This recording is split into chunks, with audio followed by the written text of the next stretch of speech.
स्वागत है सभी का द्रोणाचार्य क्लासेस के यूट्यूब चैनल पर और मैं हिमांशु कश्यप। जैसे कि आप लोग जानते हैं, हम आज संस्कृति क्लास लेंगे जहां हम बताएंगे आपको शिक्षा शास्त्र के बारे में। तो पहले जानते हैं शिक्षा शास्त्र क्या होता है। शिक्षा शास्त्र एक ऐसा तरीका होता है जिसके माध्यम से हम संस्कृत को या कहें अन्य भाषाओं को या अन्य विषयों को पढ़ाने का प्रयास करते हैं। तो वो टेक्निक कहें या कहें वो मुद्दे जिसके माध्यम से हम एक अध्यापक के रूप में बच्चों को हम पढ़ा सकते हैं। तो शिक्षा शास्त्र को हम ये भी कह सकते हैं कि एक शिक्षण के तरीके हैं या फिर हम कहें ये शैक्षिक मुद्दे हैं। तो इन मुद्दों को हमें ध्यान देना होता है, तरीकों को ध्यान देना होता है अपने शिक्षण में। तो वही उसके बारे में हम चर्चा करेंगे कि हमें आज कैसे संस्कृत को पढ़ाना होता है। ध्यान दीजिएगा, अगर आपने इससे पहले की हमारी जो क्लासेस नहीं ली हुई हैं तो जरूर लीजिएगा। इससे पहले 2 क्लासेस हो चुकी हैं संस्कृत की, काफ़ी बेहतर तरीके से हमने संस्कृत को समझाया है। तो जरूर कोशिश कीजिएगा वो क्लास लेने की। ध्यान दीजिएगा, अगर बात करते हैं संस्कृत की ये जो क्लास की, तो क्लास जो हमारी है ये आपके सीटेट में और साथ में बात करते हैं यूपी टेट की या कहें अदर स्टेट टेट की। तो हर टेट में आपको एक काम आएगी जहाँ पर आपको संस्कृत शिक्षण के बारे में पूछा जाता है। संभवतः देखा जाए तो सीटेट की बात करते हैं तो सीटेट में क्या होता है, 15 नंबर का शिक्षा शास्त्र आता है और 15 नंबर का जो आता है हमारा पैराग्राफ आता है। तो आप शिक्षा शास्त्र यहाँ से कवर कर सकते हैं, बाकी आप पैराग्राफ की प्रैक्टिस करते रहें, आपको धीरे धीरे प्रैक्टिस से पैराग्राफ भी आ जाएंगे। तो ये तो बात हुई संस्कृत की। अब बात करते हैं पाठ्यक्रम की, कैसे हम आपको पढ़ाएंगे। तो हमने इसके बारे में बताया हुआ है पहले से ही कि अब 15 MCQ के माध्यम से हम आपको ये पूरा जो क्लास है कवर करेंगे, समझाने का प्रयास करेंगे कि संस्कृत के क्वेश्चन को हम कैसे करते हैं। ध्यान दीजिएगा, संस्कृत करने से पहले आप ये जरूर नोट कर लीजिएगा कि जिन जिन वर्डों के बारे में आपको बताएंगे, जिन शब्दों के बारे में बताएंगे, उनका आप अर्थ नोट करते रहिएगा। जैसे जैसे आप अर्थ नोट करते रहेंगे वैसे वैसे आपको संस्कृत आती रहेगी। तो आगे बढ़ते हैं, हम बात करते हैं क्लासेस की। तो जो बच्चे नए हैं जरा एक बार टाइम नोट कर लीजिएगा।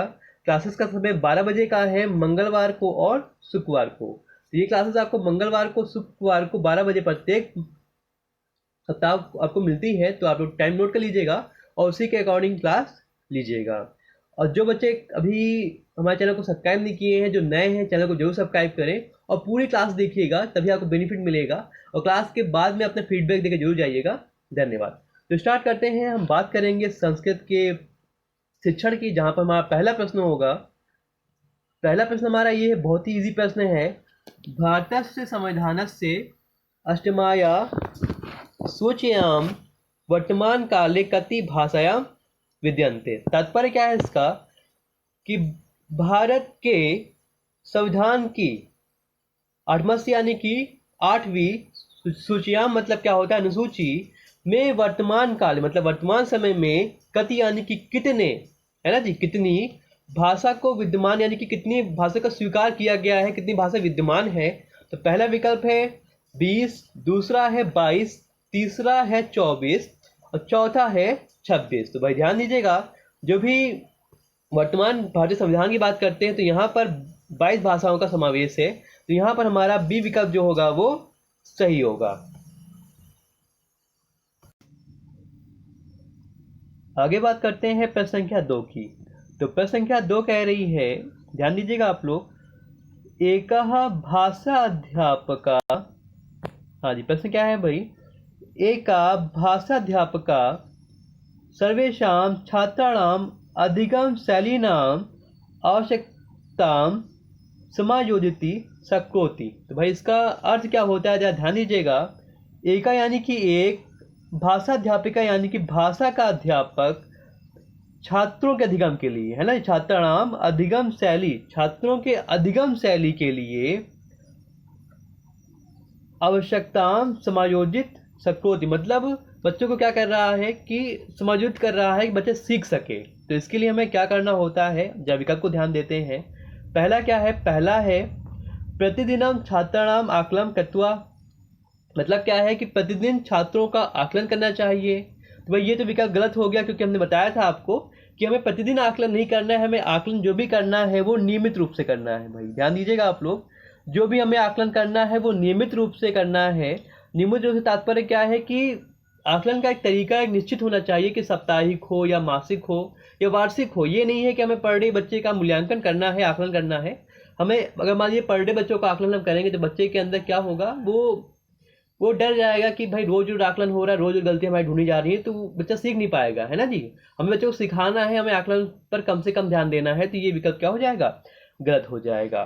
दूसरा क्या है, यहाँ पे लिखा हुआ केवलम, आपने सोचा कि केवल लिखा हुआ ये निगेटिव वर्ड होगा तो विकल्प गलत हो गया, है ना जी, ऐसा नहीं है। आपको पूरा विकल्प पढ़ना पड़ेगा तभी आंसर क्लियर हो पाएगा। तो बोला गया है केवल अध्ययनार्थ नापी, मतलब कि केवल अध्यापन कार्य नहीं करना है, अपितु मतलब इसके अलावा हमें क्या क्या कर सकते हैं हम, इसके अलावा हम नृत्य हुआ, वाद्य हुआ, क्रीड़ायाम यानी कि क्रीड़ा हुआ, चित्रांकन कक्षा मतलब कि चित्र हो गया, चित्रकला हो गया, चित्रकला की कक्षा में भी भाग लेने के लिए, है ना जी। बच्चों को भाग लेने के लिए भी हमें क्या करना है, प्रेरित करना है। चा भागम गह तो छात्र प्रेरिता, मतलब कि बालक को हमें सिर्फ अध्यापन ही नहीं कराना है, साथ में बच्चों को हमें नृत्य है, वाद्य है ना, वाद्य यानी कि गाना हुआ, और क्रीड़ा यानी कि खेल हुआ, चित्रांकन यानी कि चित्र बनाना, चित्रकला की बात होगी, तो इन कक्षाओं में बच्चों को हमें क्या करना है, भाग दिलाना है, जिससे बच्चा क्या होंगे, प्रेरित होंगे और समायोजित होंगे। तो हम ये कर सकते हैं जिससे बच्चा समायोजित हो सकता है। यहाँ पर हमारा दूसरा विकल्प सही होगा।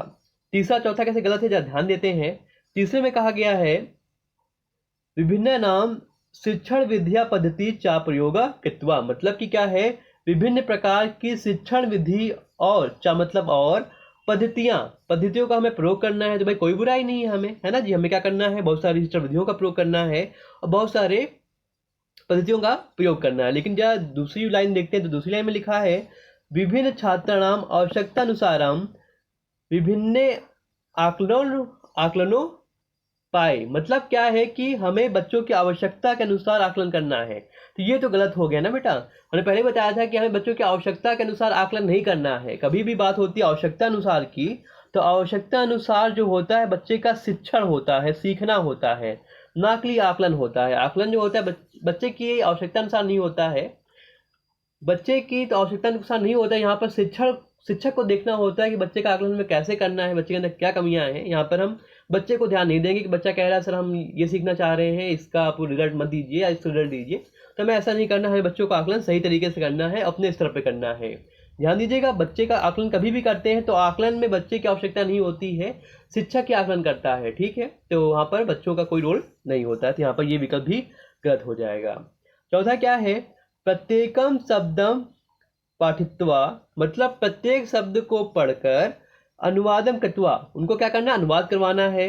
चौथा क्या है, अनंतरम, आगे क्या है, अनंतरम मतलब उसके बाद, पाठस्य पुनरावृत्ति कृत्वा, उसके बाद हमें क्या करनी, बच्चों की पाठ की पुनरावृत्ति करवानी है। तुमने बताया था भाई हमें यहाँ पर पुनरावृत्ति पर ध्यान नहीं देना, इसीलिए ये भी विकल्प गलत हो गया। तो देखा जाए सबसे बढ़िया जो विकल्प होगा हमारा दूसरा विकल्प होगा कि हमें अध्यापन के साथ अन्य क्रियाओं का भी, हमें अन्य एक्टिविटी को भी ध्यान देना है। तो यहाँ पर दूसरा विकल्प सही होगा।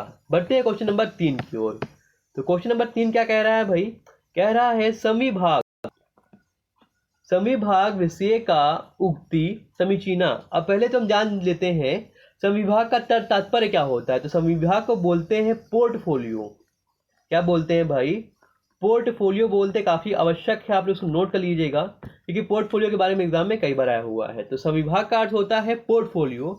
जैसे कि आप जानते हैं पोर्टफोलियो में क्या करते हैं, जब बच्चे जो भी एक्टिविटी करते हैं उनको हम क्या करते हैं, संरक्षित रखते हैं, उनको हम संजो के रखते हैं। तो ये बात होती है पोर्टफोलियो की। इसमें बच्चे के अच्छे कार्य भी होते हैं और बुरे कार्य भी होते हैं। जरा विकल्प देखते हैं। पहला विकल्प हमारा कह रहा है छात्राणाम कृतीनाम संग्रह च सुरक्षिता स्थापनम एतस्य प्रमुखा प्रयोजना। आपको आंसर मिल गया होगा कि भाई हमें क्या करना है, छात्रों की कृतिनाम यानी कि कृतियों को क्या करना है, संग्रहित करना यानी कि संग्रह करना है, तथा सुरक्षित करना है, सुरक्षित स्थापना से मतलब सुरक्षित स्थापना करना है, एतस्य इसका प्रमुख प्रयोजन है, प्रमुख उद्देश्य है। तो यहाँ पर हमारा पहला ही विकल्प क्या हो जाएगा, सही हो जाएगा कि हमें क्या करना होता है कि छात्रों की जो कृतियां होती हैं, कार्य होते हैं, उनका हमें संग्रह करना होता है, उनके सुरक्षित की स्थापना करनी होती है, उनको सुरक्षित करना होता है, या इसका मुख्य उद्देश्य है। तो यहाँ पर तीसरे का हमारा पहला विकल्प क्या होगा, सही होगा। बाकी विकल्प हमारे सही नहीं होंगे। आगे बढ़ते हैं, बात करते हैं क्वेश्चन नंबर 4 की। तो क्वेश्चन नंबर 4 बहुत ही ईजी है। दिया गया है भाषा दक्षतायाम के दो तत्व सन्निष्ठे। भाई तात्पर्य क्या है, जरा प्रश्न का जरा ध्यान देते हैं। बात हो रही भाषा दक्षता की, है ना जी। तो भाषा दक्षता में के मतलब किन द्वि यानी कि दो तत्वों का सम्मिष्ट है। सम्मिष्ट मतलब मिले हुए हैं, है ना जी, समावेश है। सन्निविष्ट मतलब होता है समावेश होना, है ना जी, नोट कर लीजिएगा आप लोग। तो यहाँ पूछा यह गया है किसका समावेश यहाँ पर होता है। भाषा के दो प्रमुख तत्वों के बारे में बात करते हैं। तो यहाँ पर पहली बात हो रही सुंदर हस्ताक्षर की, सुंदर लेखन की। हमने बताया था आपको, हम सुंदर लेखन को ज़्यादा ध्यान नहीं देते हैं, ज़्यादा बल नहीं देते हैं। बच्चा अगर लिख रहा है तो हमारे लिए यही आवश्यक है, सुंदर लिखना आवश्यक नहीं होता है ना जी।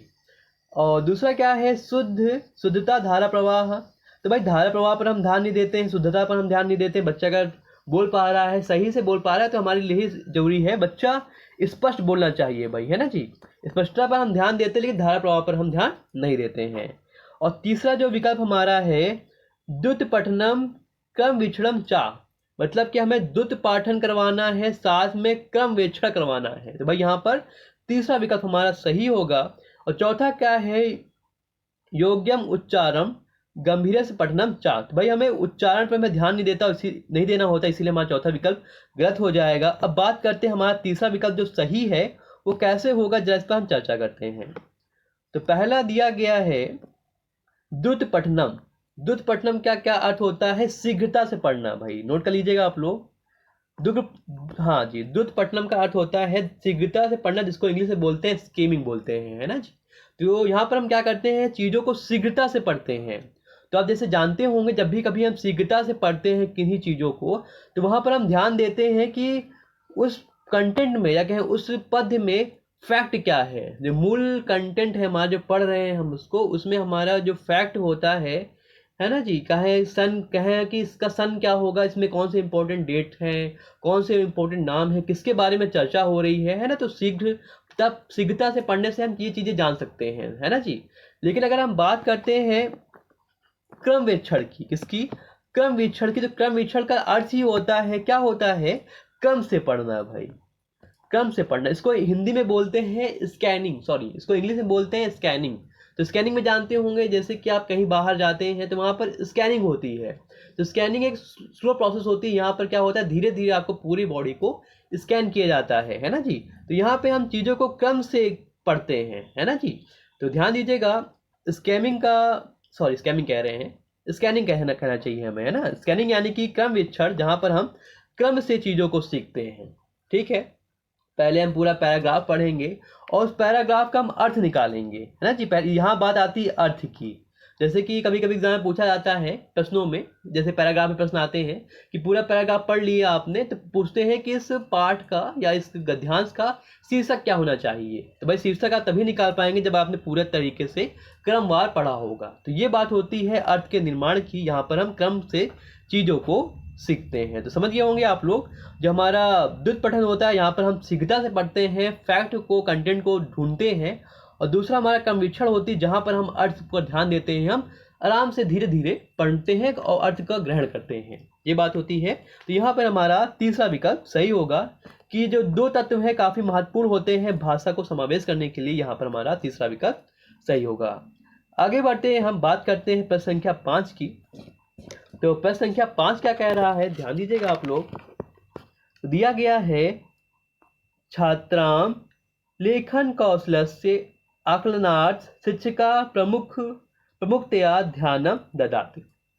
तात्पर्य क्या है इसका, कि जो छात्राणाम यानी कि छात्रों के लेखन कौशलस्य यानी कि लेखन कौशल के आकलन, यानी कि आकलन करने की बात करें या जांच करने की बात करें, तो जांच के लिए या आकलन के लिए एक शिक्षिका यानी कि अध्यापिका प्रमुखतया ध्यानम ददाति, किस पर वो अधिक से अधिक ध्यान देगी, जरा हम देखते हैं।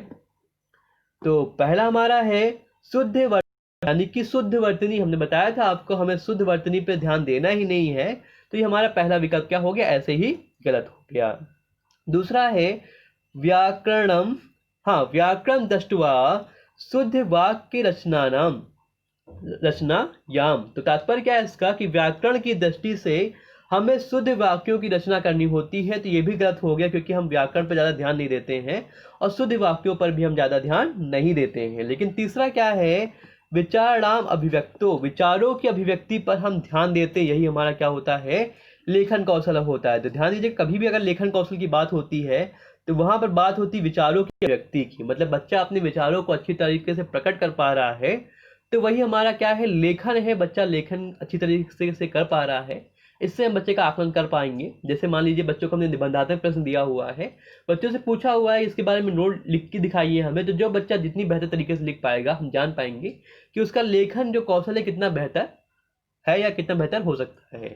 यहाँ पे हमारा तीसरा विकल्प सही होगा। चौथा दिया गया है अलंकारिक भाषा का प्रयोग करना, तो चौथा ये भी गलत हो जाएगा क्योंकि हम अलंकारिक भाषा का प्रयोग नहीं करते हैं। यहाँ पर हमारा तीसरा विकल्प सही होगा। बढ़ते हैं क्वेश्चन नंबर 6 की ओर। तो क्वेश्चन नंबर 6 क्या कह रहा है भाई, ध्यान देते हैं हम लोग। तो कह रहा है रटना अभ्यास करणेन विद्यार्थिनां विकासे कीदृक्षति भवति।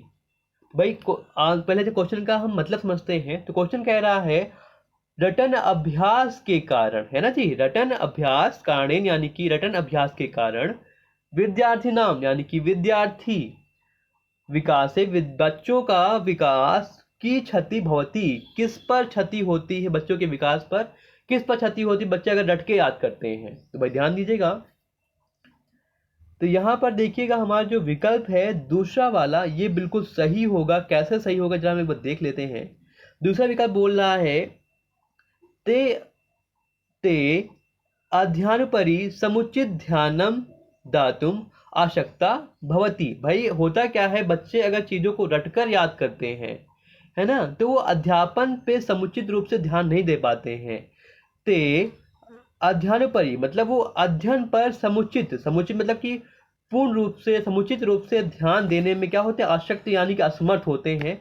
यहाँ पर हमारा जो होगा ये दूसरा विकल्प ही सही होगा, बाकी विकल्प हमारे सही नहीं है। जैसे कि पहले में कहा गया था कक्षाया अध्ययनम कथम ता दूर कता भवती, तो ये भी नहीं होगा भाई। यहाँ पर दूरी की बात हो रही है कि अध्ययन से अध्ययन क्रम की दूरी की बात हो रही है। और तीसरा क्या है, तेषाम बुद्धि विकास न भवती, बोला गया है कि बच्चे की बुद्धि का विकास नहीं होता, ये भी नहीं होगा भाई। आत्मविश्वास नष्ट हो जाएगा, तो ये भी नहीं होगा। यहाँ पे देखा जाए हमारा सबसे बढ़िया विकल्प जो होगा हमारा दूसरा वाला होगा। आगे बढ़ते हैं, बात करते हैं विकल्प क्वेश्चन नंबर 7 की। तो क्वेश्चन नंबर 7 कह रहा है भाषा तावत अभिव्यक्ति सौमत व्यक्तीकरणस्य सर्वश्रेष्ठ माध्यम अस्ति। इसका तात्पर्य क्या है कि भाषा अभिव्यक्ति में, है ना जी, भाषा अभिव्यक्ति में स्वमत यानी कि अपने मत की बात हो रही है। अपने मत की अभिव्यक्ति करने के लिए सर्वश्रेष्ठ माध्यम क्या होता है, सर्वश्रेष्ठ माध्यम होता है विनिमय। विनिमय जानते होंगे, आदान प्रदान करना है। क्या बोलते हैं भाई इसको, आदान प्रदान बोलते हैं कि हम अपने बातों को, अपने विचारों को आदान प्रदान करें, ये अभिव्यक्ति का सबसे बढ़िया माध्यम होता है। तो यहाँ पर तीसरा विकल्प सही होगा। बाकी प्रचार नहीं होगा, संग्रह नहीं होगा और उपयुक्त सरमति मपी भी नहीं होगा। तो इस आगे बढ़ते हैं, आगे बात करते हैं विकल्प क्वेश्चन नंबर 8 की। तो क्वेश्चन नंबर 8 क्या कह रहा है, क्वेश्चन नंबर 8 ये कह रहा है अभिव्यापक कक्षायाम भाषा शिक्षणे एका समस्या, एक समस्या उत्पन्न हो रही है। बात हो रही किसकी, अभिव्यापक कक्षा की। जो कक्षा हमारी व्यापक है यानी कि कह सकते हैं एक प्रकार की समावेशी कक्षा है। तो वहां पर भाषा शिक्षण में एक समस्या हो रही है। और समस्या कैसी हो सकती है, जरा ध्यान देते हैं। तो यहाँ पर जो 8वें का अगर देखा जाए विकल्प हमारा सबसे बेहतर हमारा तीसरा विकल्प होगा। तीसरा विकल्प क्या कह रहा है, उपयुक्त भाषा अधिगम वातावरण विकास अनुकूलताया असमर्थ है। मतलब कि क्या है कि अगर हम समावेशी कक्षा की बात करते हैं या कहें व्यापक कक्षा की बात करते हैं तो वहाँ पर सीखने में थोड़ी कठिनाई होती है। कैसे होती है कि बच्चा जो है उपयुक्त भाषा अधिगम, मतलब उपयुक्त जो उसका भाषा अधिगम है, भाषा को सीखना है के लिए वातावरण जो है, वातावरण उसका कैसा नहीं है, उसका वातावरण अनुकूल नहीं है, है ना जी, इसीलिए वो सीखने में क्या है, असमर्थ है, या कहें भाषा सीखने की कक्षा जो है वो असमर्थ है, भाषा बच्चों को सिखा नहीं पा रही। तो यहाँ पर हमारा तीसरा विकल्प सही होगा कि अगर क्या होगा भाई, तो समावेशी कक्षा में उपयुक्त भाषा शिक्षण अर्थात भाषा को सीखने के लिए अनुकूल वातावरण का विकास न होना भी क्या है, एक भाषा शिक्षण की समस्या है। हमने कहा था भाई, आपको लोगों को बताया होगा कि अगर अनुकूल वातावरण होगा तभी बच्चा क्या है, चीज़ों को सीख सकेगा। अगर अनुकूल वातावरण नहीं मिल पाएगा, हमें प्रतिकूल वातावरण होगा, तो वहाँ पर सीखने में क्या होगी, समस्या होगी। तो वातावरण भी एक फैक्ट होता है, क्या क्या फैक्टर होता है किसको, भाषा को सीखने का। आगे बढ़ते हैं, बात करते हैं क्वेश्चन नंबर 9 की। तो क्वेश्चन नंबर 9 कह रहा है भाई, बहुत ही इजी क्वेश्चन है, निम्नलिखिषु का व पद्धति शिक्षण पद्धति उच्यते। तो पहला है चयन पद्धति, दूसरा है रुचि पद्धति, तीसरा है प्रेरणा पद्धति, चौथा है उपयुक्त स्वरमपि, मतलब कि उपयुक्त सभी। तो प्रश्न हमारा कह रहा है कि शिक्षण पद्धति की बात कर रहे हैं हम, शिक्षण पद्धतियां कौन कौन सी इसमें से हैं। तो पहला है चयन पद्धति, भाई काफ़ी इंपॉर्टेंट होता है। अगर आप चीज़ों को पढ़ाने जा रहे हैं, किसी चीज़ को पढ़ाने जा रहे हैं, तो पहले आप चयन करते हैं कि इस पाठ के अंतर्गत हमें किन किन मुद्दों पर ध्यान देना है, किन किन हमें चीज़ों पर ध्यान देना है, हमें पढ़ाना है। तो ये बात होती है चयन पद्धति की। दूसरा हमारा है रुचि पद्धति। भाई रुचि काफ़ी इंपॉर्टेंट फैक्टर होता है लर्निंग में, अधिगम में, क्योंकि अगर बच्चे का वहाँ पर रुचि ही नहीं होगी, इंटरेस्ट ही नहीं होगी, तो सीख नहीं पाएगा। कहते हैं कि बच्चे का जिसमें इंटरेस्ट ज़्यादा होता है, जिसमें रुचि ज़्यादा होती है वो ज़्यादा सीखता है, और जिसमें रुचि कम होती है वो कम सीखने का प्रयास करता है। आपने देखा होगा कि संस्कृत पढ़ने के लिए बच्चे कम ही आते हैं, क्योंकि बात होती है यहाँ पर रुचि की। भले आपको संस्कृत है या नहीं हमें नहीं पता है, लेकिन बच्चे जिनके अंदर रुचि होगी सीखने आएंगे क्लास लेने, है ना जी। जिनके अंदर रुचि नहीं होगी वो भले ही हम उनको जितना बुलाएंगे वो सीख नहीं पाएंगे। तो ये बात होती है रुचि की, जितनी अगर हमारी रुचि होगी उतना ही हम सीख पाएंगे। और तीसरी बात होती है प्रेरणा की। भाई काफ़ी इंपॉर्टेंट बात प्रेरणा की होती है कि अगर हम प्रेरित हैं, अंदर से अभी प्रेरित है कि नहीं यार हमें संस्कृत सीखना है, हमें बेटर करना है, हमें 120 130 नंबर लाने हैं, तो भाई हम संस्कृत सीखेंगे, क्योंकि हमारा संस्कृत भी सीटेट में एक पार्ट है ना। तो ये बात होता है अभी प्रेरणा की। साथ में अगर आपको अध्यापक भी प्रेरित कर रहा है तो वो भी आपका एक फैक्टर होता है सीखने का, है ना जी। तो तीनों क्या है, हमारी शिक्षण पद्धतियाँ होती हैं। तो देखा जाए यहाँ पर हमारा चौथा आंसर होगा उपयुक्त सभी, है ना जी। तो यहाँ पर चौथा विकल्प क्या होगा, सही होगा। बढ़ते क्वेश्चन नंबर 10 की ओर।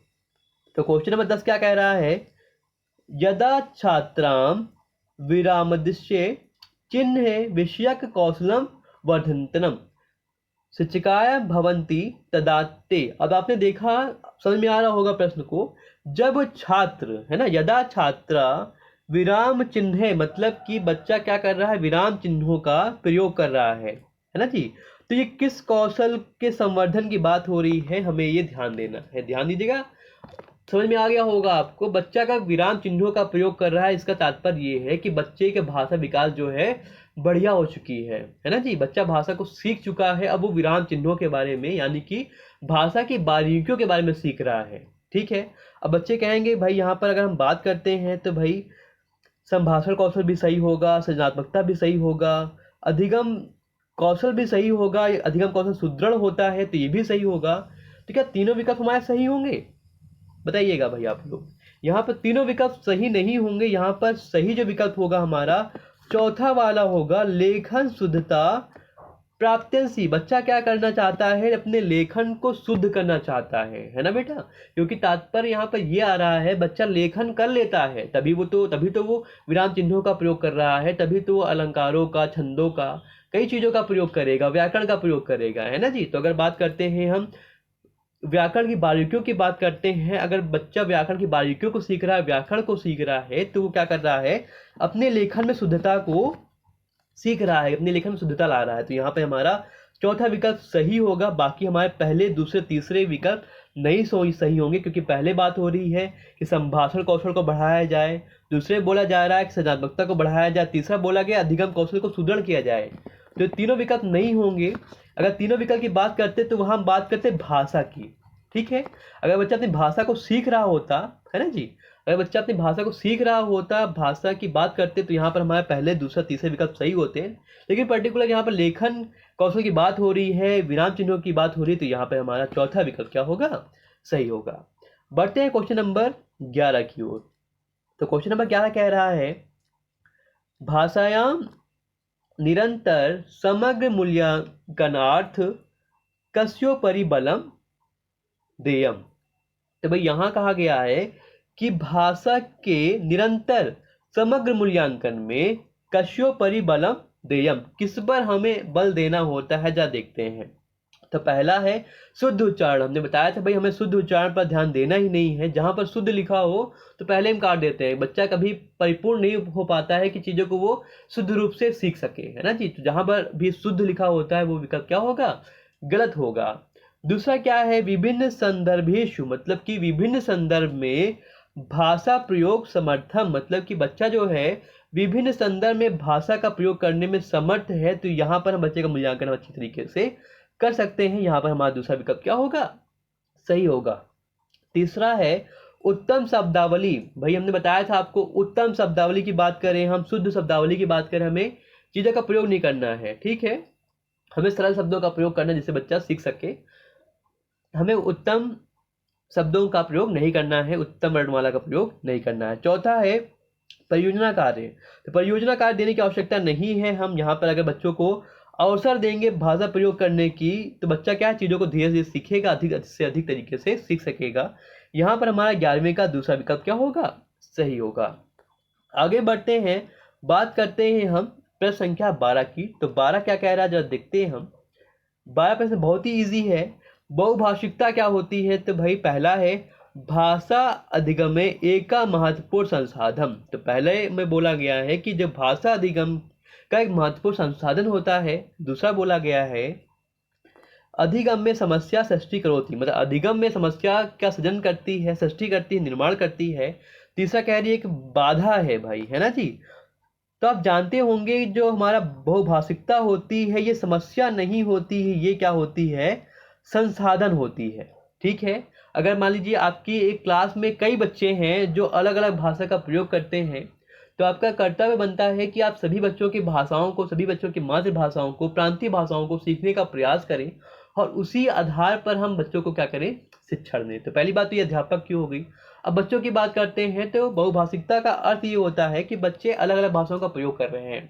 इससे बेनिफिट हमें ये मिलेगा कि बच्चा अपनी जो भी उनके अनुभव होंगे, जो भी भाषाएं होंगी, उसके आधार पर अन्य बच्चों को भी सिखाने का प्रयास करेगा और ऐसे बच्चे क्या होंगे, आपस में अधिक सीख सकेंगे, है ना जी।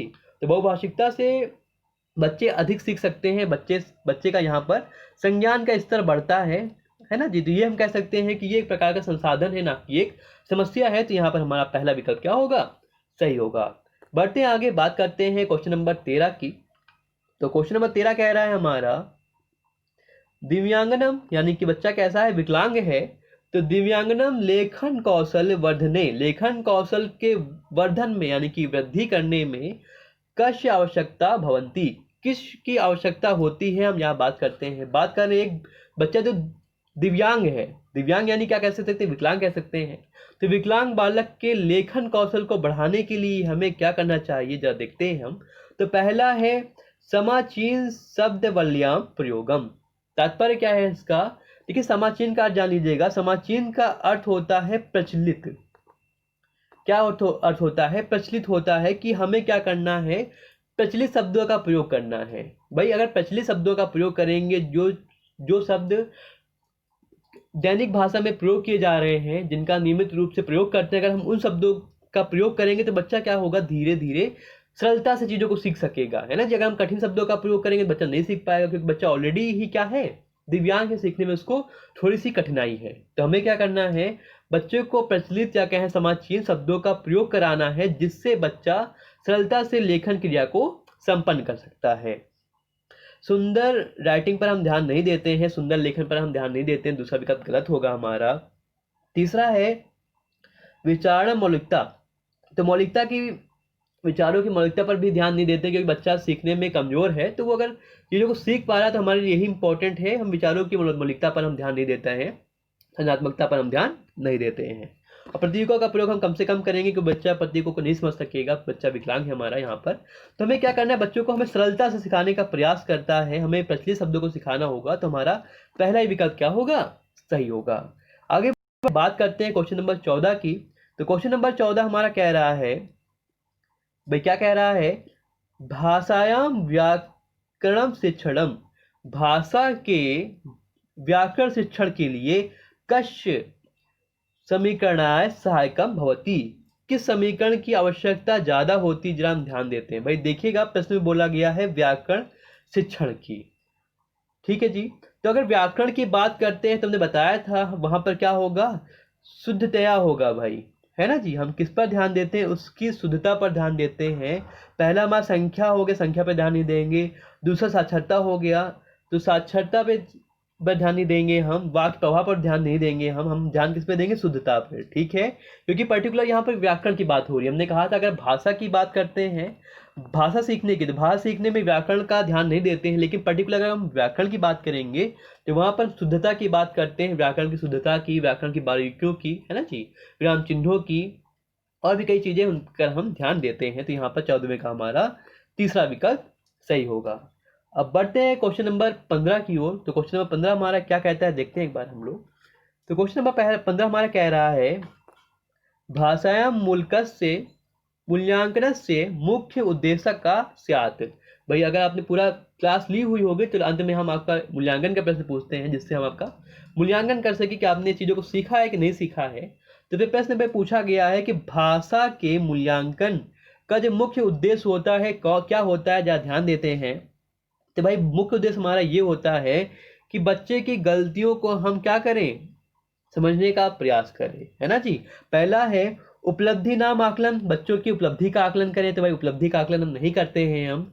दूसरा कह रहा है अधिगमे त्रुटि नाम निरीक्षण, बच्चों के अधिगम की जो त्रुटियां हो रही उनका हम निरीक्षण करें। तथा न्यूनता परिष्करण, मतलब कि उनको हम कम से कम करने का प्रयास करें। भाई न्यूनता परिश्रम मतलब क्या है, उनका हम परीक्षण करें गहनता से, सॉरी जी, न्यूनता का अर्थ होता है गहनता से, है ना जी। अगर हम गहनता से परीक्षण करते हैं बच्चों की कमियों का, तो यही हमारा मूल्यांकन होता है। बच्चों की जो गलतियां हैं जान सके, उनका परिष्करण कर सके, है ना जी, उनका परीक्षण कर सके, यही हमारा मूल्यांकन होता है। तो दूसरा विकल्प हमारा सही होगा।